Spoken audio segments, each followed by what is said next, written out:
Buenos nachos, amigos, and welcome to Record Breakers, a music podcast where a group of friends gather together to share music one album at a time. It's like a little book club for music.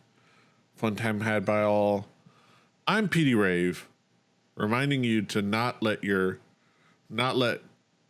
centrists or conservatives in your life wax nostalgic about Reagan as a softer, better pastime. He was the original Trump. Here with me is my team, my squad, my crew, my gang. We've got David. Mr. Petey, laying a course for Starbase 347, Warp Factor 5. Mm-hmm. And we've got Drew. Geez, Petey, I don't know why you chose tonight to get political. I thought we were just going to talk about a nice, fun album. Just for the record, Ronald Wilson Reagan. Each of those names has 6 letters. 666. Mm-hmm. He's the goddamn devil. Mm-hmm. Fun fact. Oh, even worse, he was real. The followers of the Antichrist, canonically, will wear a mark upon the forehead, kind of like a baseball cap. Yeah. And then there's this whole thing about idolatry. Yeah. You know, golden things that are made of gold. Yeah. But, these things, the ones that we're talking about, are worse than the devil. They were actually were real, and we can see them. But we're talking about an album. We're talking about music. Are we? Yes.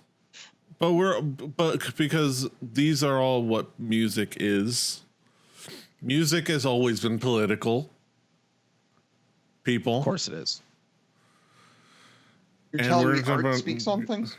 We're going to be talking about an album. Drew, you're the provider of the album this week. What have you got for us? Well, when we were about to do this, it was a few weeks ago, and I felt maybe doing this album would be poignant. It's from one of the bands that, in my opinion, created a lot of the stereotypes around punks in general. It's a band called Reagan Youth. The album's a little weird because it combines Volume 1 and Volume 2, which was the albums they made in full, not just like the EP they made in high school. So there's a definite break in the middle of the sound, but still has the same point. It's Reagan Youth, a collection of pop classics. Mm-hmm. David, what were your expectations coming into this album? I read a little bit up on Reagan Youth, and given what Drew has told me, I got the impression that spiritually, in many ways, they could be considered a spiritual ancestor of Rage Against the Machine. But also, they could definitely fall into that category of angry punks who are just angry at everything with no real consistent message. They're just angry at everything. But I think their descendant, Rage Against the Machine, sort of synthesized that and made it a little bit more focused. Mm-hmm. I was expecting to listen to some old punk, and it's gonna be interesting. Old, angry, screaming at the world punk. And I was intrigued and excited and hopeful and was excited to like dive into it for all of its nooks and crannies and wrinkles and whatnot, and enjoy it for what it was. But yeah, well, Drew, how would you describe this album musically? Well, you guys sort of said it. Well, not to give up the too much. They are angry. Like, this is one of those bands. They're in this era of punk rock, like your mid to late 80s, early 90s, there was a lot of punk bands that were angry for valid reasons. And they went about it in different ways at certain points. Many people know The Clash. The Clash was more of the CNN. They spoke on world news and gave their opinion a little bit in the music, but it was more about like, hey, you guys need to know this stuff is happening. It's important. Reagan Youth was like, this is ridiculous. Like, are you guys not like drawing the parallels? Like, are we the only ones that paid attention in history class? Y'all are not angry enough. Yeah, like, oh, weird. The kids like coming out and singing for Reagan maybe is a bad plan. Like, maybe we've seen this shit before. They used heavy tongue-in-cheek satire and imagery to draw those parallels. It was definite like shock value for sure. And I think it became a tradition in punk rock in general to do that. Think about the late 90s, early 2000s, the rise of George W. Bush, the like sort of trying to make people angry to make people listen, right? That's kind of something that's been done. Like David said, Rage Against the Machine did it all the time. It's like, no, if people are angry, people will sometimes listen and it will sometimes get through more. So yeah, throw on a Ku Klux Klan outfit so that you can deface it on stage and like call Reagan fans basically Hitler Youth. Like, and not only that, but in my opinion, even for the time, the music was well done. Yes, it's crunchy. Yes, it's fast. Yes, it's sloppy at times because they didn't have the money to go back and redo it a bunch. They had to take the take they had. But if you listen to it, there's a tightness to it. Volume 1 is a lot more of that, like what you think of as punk rock. Volume 2 starts to add a little bit of like thought in weird ways. You have a darker, broodier, like tonality to it, but the same speed, the same anger, the same comments on the world. But I mean, there's a song called Heavy Metal Shuffle. They were taking inspirations from a lot of places because it was a hardcore punk band. Of course, that's what you did in the 80s. David, how would you describe this album musically? These guys were a lot tighter and a lot better players than I usually expect from punk from this time period. Like Drew said, in the second half of the album, it shifts. There is a shift in terms of the songwriting and in terms of just the direction of their sound. And it was really, really interesting. It's still very much loud, aggressive, and in your face. And I'll talk about that in a little bit because I think that there was something tonally that really caught my attention because the guitars, especially the lead guitars, did not remind me of anything from the punk world. These guys, on the latter half of the album and some of the longer songs, they almost, if they just bumped up their tone just a hair, they would fit right in with the late 70s, early 80s kind of growth into what became the new wave of British heavy metal. Like, the lead guitar sound is straight up Tony Iommi. It's literally Tony Iommi. Black Sabbath parallels in Volume 2 were heavy.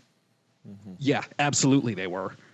And I also, sonically and tonally, it sounded so much like the likes of Diamond Head and Saxon, to where they were recording it and playing very similarly. Like I said, these guys are a really tight band. All of the theatrics and everything, don't let that fool you. These guys could play. They could really play. And I think that they kind of lull you in with the punk rock, and then they expand into something a little more than that. Closer to, I don't want to say full on new wave of British heavy metal, but it gets pretty close to it.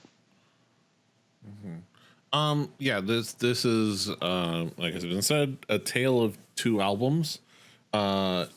The first half of the album is this very raw punk rock, straight to the point. It's the good version of what we have now with sub 2 minute songs, which are it has the message and the hook, and it gets in, gets out, and it hits you in the face with it, and does its job well. There's great allegories. There's great thematic allegories. There's a great satire there, but it's definitely a rawness. And then you can feel the time skip. You could say that after In Dog We Trust, there's a 4-year time skip. To later in there, like a 4 or 5 year time skip. I don't know if they said it was recorded in 1990, even though they broke up in 89. But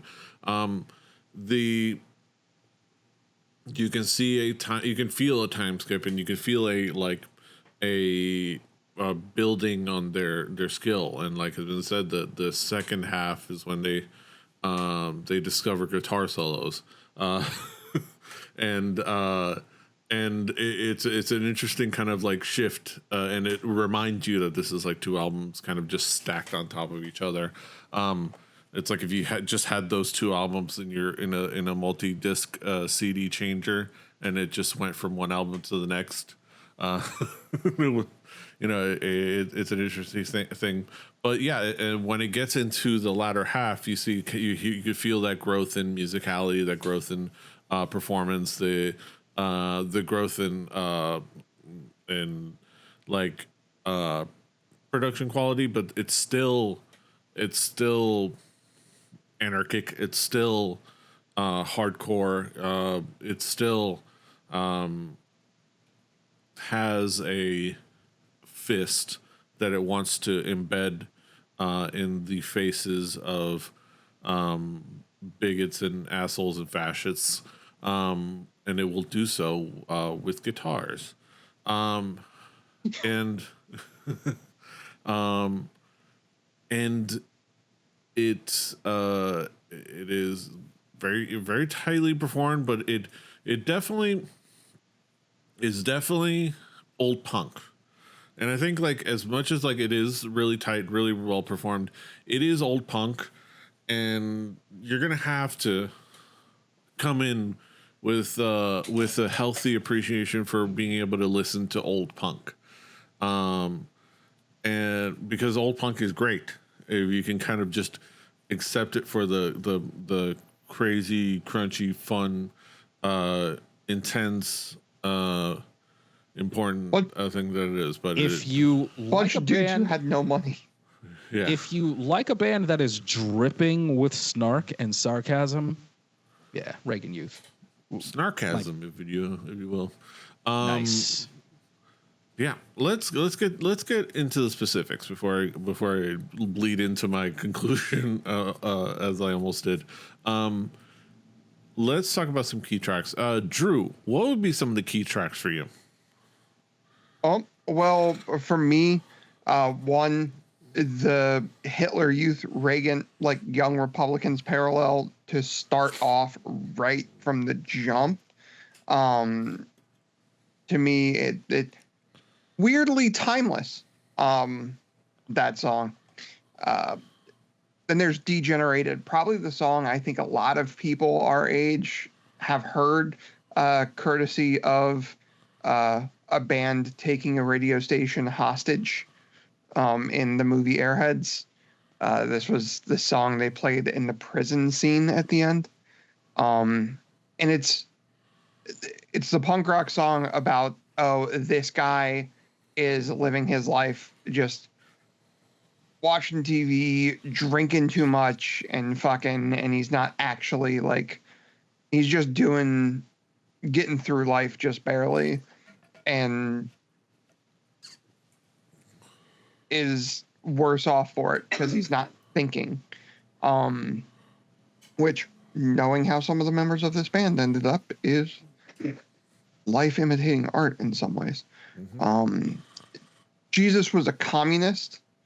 That one, like the deeper tone, the more guitar forward production, like it is, I think, one of the best songs off of Volume 2, even though it has basically 4 lines of lyrics. And then the yin to Degenerated's yang, Miss Teen America, sort of the same, like, youth not paying attention to the actual world and just letting themselves get caught up in what's popular, and like not fighting for anything and not thinking for anything and just letting it happen in Miss Teen America. I think there has to be a yin to the Degenerated yang, and this was a good one for it. David, what would be some of the key tracks for you? I had quite a few, actually. I Hate. I really enjoyed the drummer on this song. He had a bunch of really good fills. As short as the song was, there was some really good drumming. Any Town Makes Me Frown. That was just a great lyric. Really made me laugh. I loved the intro in Jesus Was a Communist. I loved the intro. But then it just kind of tapered off. And this is where I start to get that feeling of, I think these guys actually want to be a metal band, not a punk band. And that was What Will the Neighbors Think? And this sounded more like something that would have fit in like the 70s with like Deep Purple or something. That's the vibe. Deep Purple, Rainbow, that kind of space. And that is a compliment. I liked on Get the Ruler Out that the bass was turned way up. I just thought that was really cool. And then the latter half of the album, Heavy Metal Shuffle, excellent. If these guys had a little bit more money, I really think they would be a metal band, because this song in particular may as well have been a Diamond Head song. This is about as close to the new wave of British heavy metal as you can get. As I said, the lead guitars on all of this is straight up Tony Iommi. And there was just so much, I'm going to say almost metal all over this album, and Heavy Metal Shuffle is probably the centerpiece of that. Mm-hmm. Yeah, I think that I don't have much to add. I will say Reagan Youth at the beginning does a really great job of kicking off the album in a really really great way, really solid way. It's a Beautiful Day is a very interesting when it comes up, like I said, because it's when it first becomes 4 years later, and sonically is so different, and kind of like brings up the quality, but what it does, it's almost like a crossfade, because it brings back the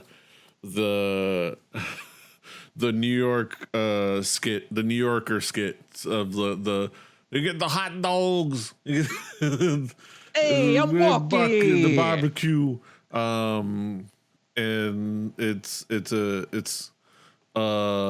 a really fun song, and then it kind of transitions into Jesus was a communist, because he was, and because it really brings in the upgrade in the guitar work and the guitar tone that really kind of like hits off the second half of the album, aka the second album, the second later album, and that shows a lot of really great growth.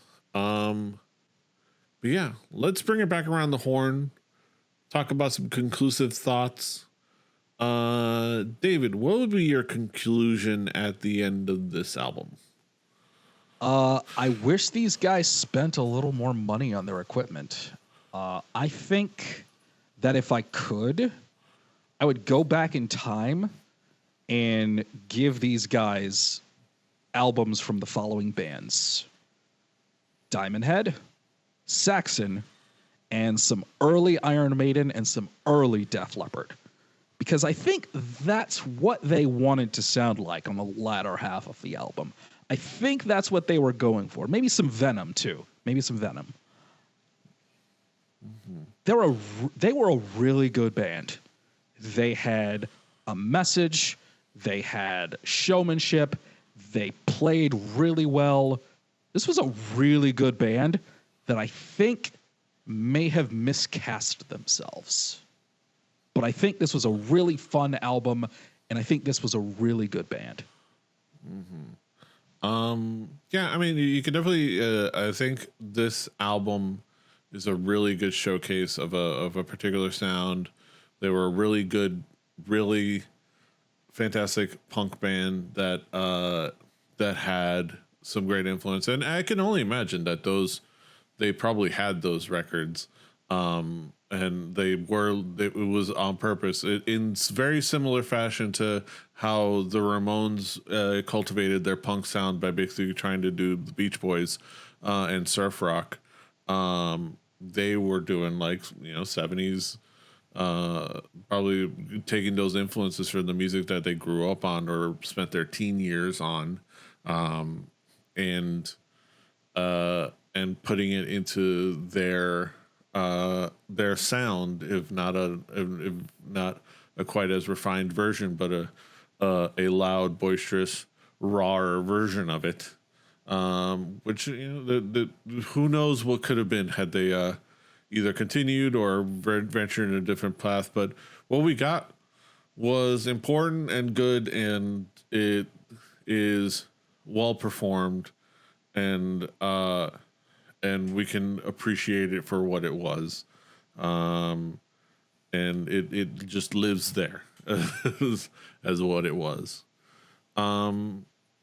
This is some iconically great classic hardcore punk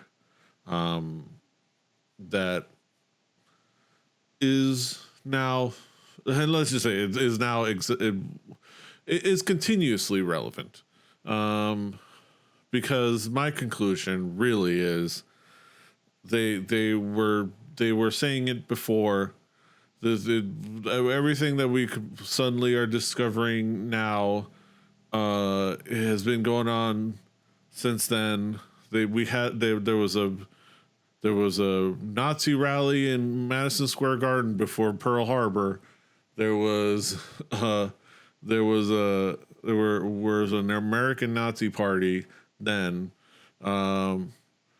and they just kind of went into hiding and used just FYI, dog whistles. When the German mustache man wrote his book Mein Kampf, he took a lot of inspiration from the United States of America. Exactly. And every time somebody tries to be like, man, we thought this former Republican president was bad, but he seems great. Wait till they get a load of me. What we thought he was bad, but I guess we kind of overthought him. But no, he was bad. He was bad. Hey, one of the biggest issues that we have that's causing what we have now, media literacy issues and literal literacy issues. Could have been no child left behind. Fuck you, W. You know, it was literally No Child Left Behind led to literacy I might issues. actually media fly issues, to Texas and literacy issues, relieve myself on his grave.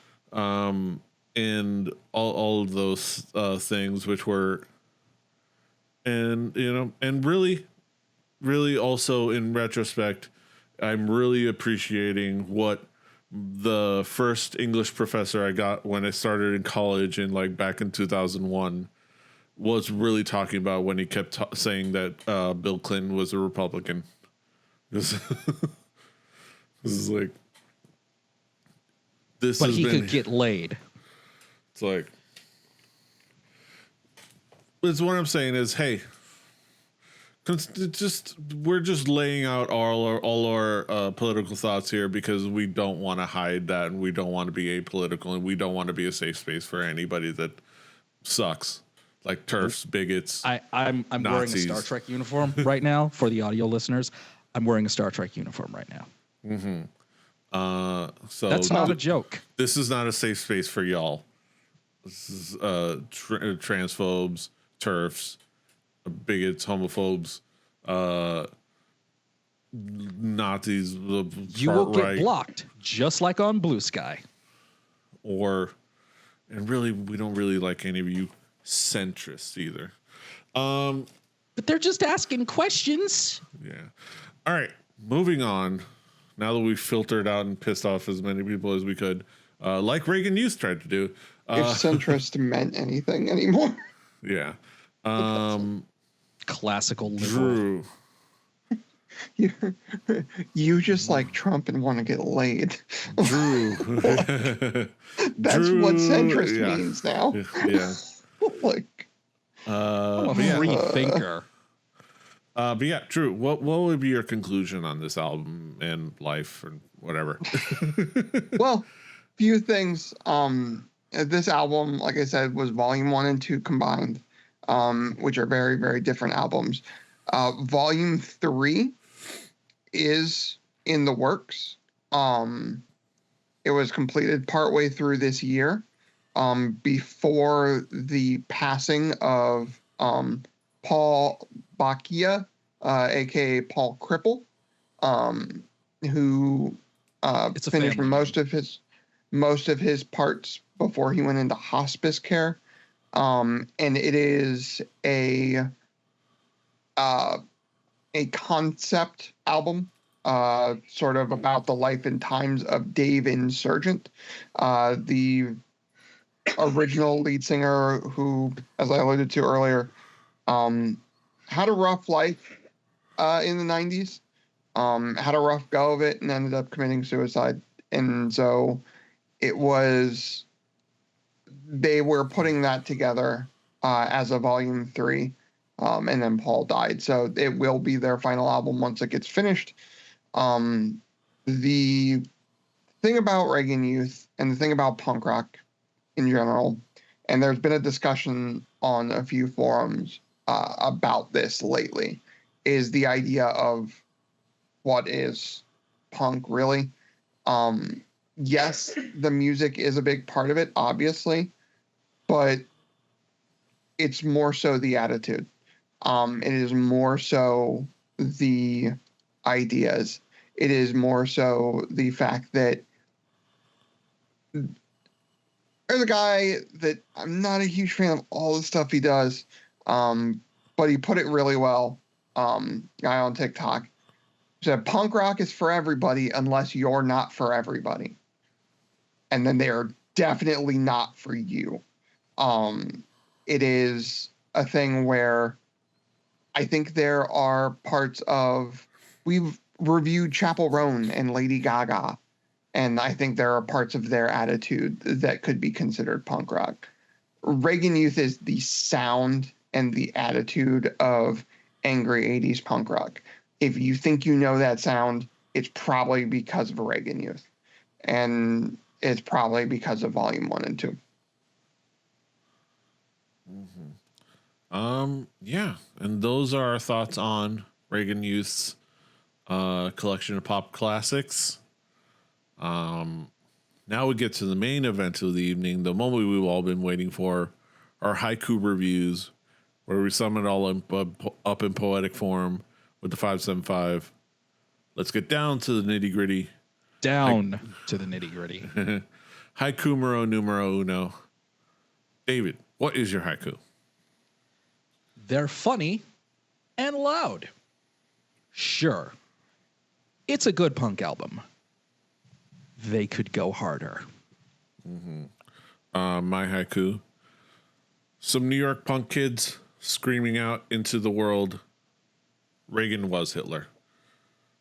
Drew, what is your haiku? Oh, you're muted. There we go. Band of the era.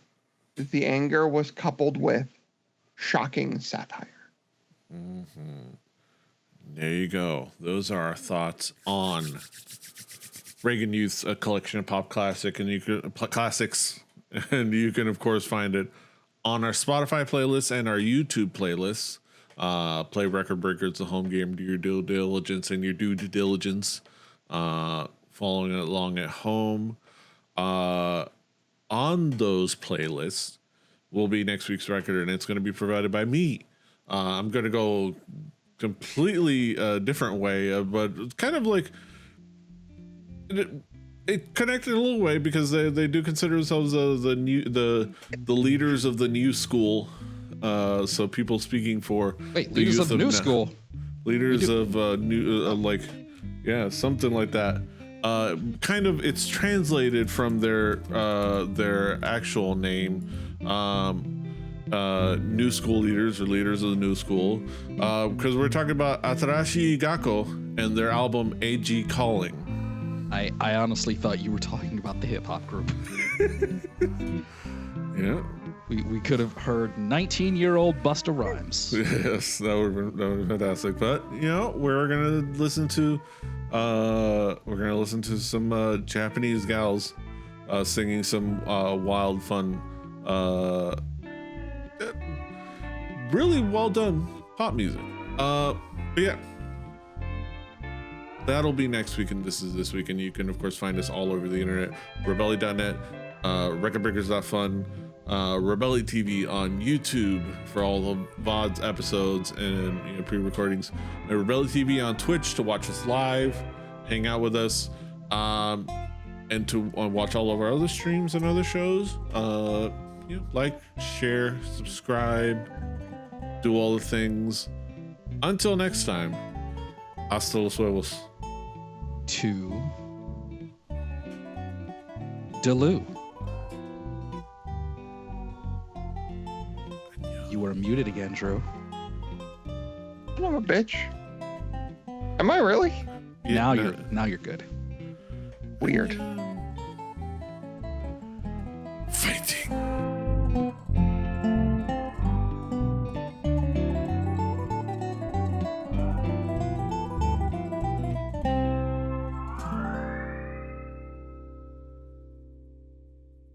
Diamond Club hopes you have enjoyed this program.